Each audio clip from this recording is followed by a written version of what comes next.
Everyone thinks Sears was a shop that slept through the internet and got eaten alive by a company in Seattle. By the time anyone had heard of the internet, the most profitable thing Sears owned had not been a shop for years, and the shops were the part of it losing money. Look at what the company itself reported. In 1991, the shops with Sears written over the door earned $160 million. The businesses it was about to sell off earned $1.1 billion, 7 times as much, on the same page. Within 4 years, they were gone. It owned an insurance company. It owned a Wall Street brokerage. It owned a credit card it had invented itself.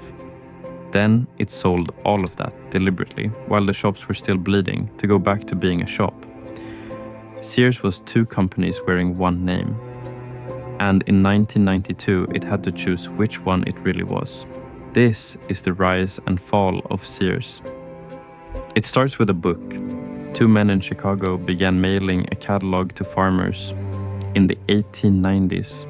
And the idea was simple enough to sound stupid. If you lived 40 miles from the nearest town, that town decided what you could buy and what you would pay for it. The book did not care where you lived. What grew out of it has no modern comparison. By 1969, Sears was selling 1% of everything the United States bought. One company, 1% of the entire American economy. 2 out of every 3 Americans shopped there in any given 3 months.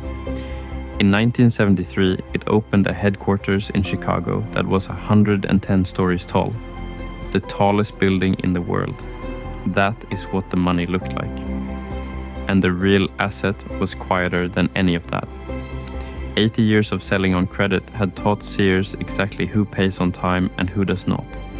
That is a ledger nobody else had. And it is not a retail skill.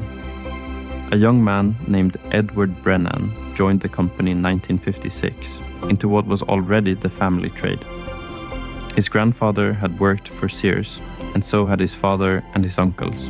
He would spend 39 years there. Knowing who pays is a lending skill. Sears worked that out early and acted on it for 60 years. In 1931, it started its own insurance company and sold the policies through the catalog. Beside the tools and the dresses, Allstate. In 1981, it bought a Wall Street brokerage and a national property agency in the same year. And in 1985, it launched a credit card of its own through a bank of its own with no annual fee. Discover. Sears built that. So by the end of the 80s, the thing wearing the Sears name was an insurer, a stockbroker, a property agency, and a card network stapled to a chain of department stores.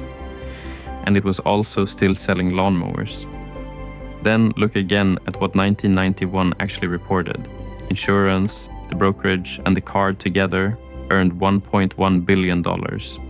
The shops earned $160 million. Same company, same page, 7-1. Shareholders had noticed, and the man who would have to answer for it had been at Sears since he was 22. In 1990, after 90 unbroken years as the largest retailer in America, Sears was overtaken by a discount chain out of Arkansas. Walmart booked $32.6 billion that year. Sears booked 31.99, 600 million apart on 32 billion, a rounding error. Then 1992 arrived, and the shops stopped making money altogether. 3 quarters in a row of losses, $840 million gone in the third quarter alone, and the profits from insurance and the brokerage were no longer enough to cover the whole. The subsidy had run out. Edward Brennan made his decision. He would sell the half that worked. What happened next took 2 years. In January of 1993, Sears closed the catalog that had built the entire company, ended 50,000 jobs, and shut 113 stores. In March, the card and the brokerage were handed to shareholders and walked out of the building, a dividend of $2.29 billion. In October, the property agency was sold. In 1995, Allstate went too. Then Edward Brennan retired. 39 years at Sears, the last 3 spent taking it apart. So what did that buy? In 1991, Sears had $14 billion of shareholders' equity behind it. 4 years later, it had 4.4. Debt against equity went from 128% to 391. $9 billion of cushion gone.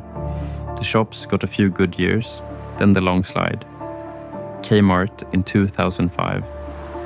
Then an owner who ran the place as real estate to be sold off.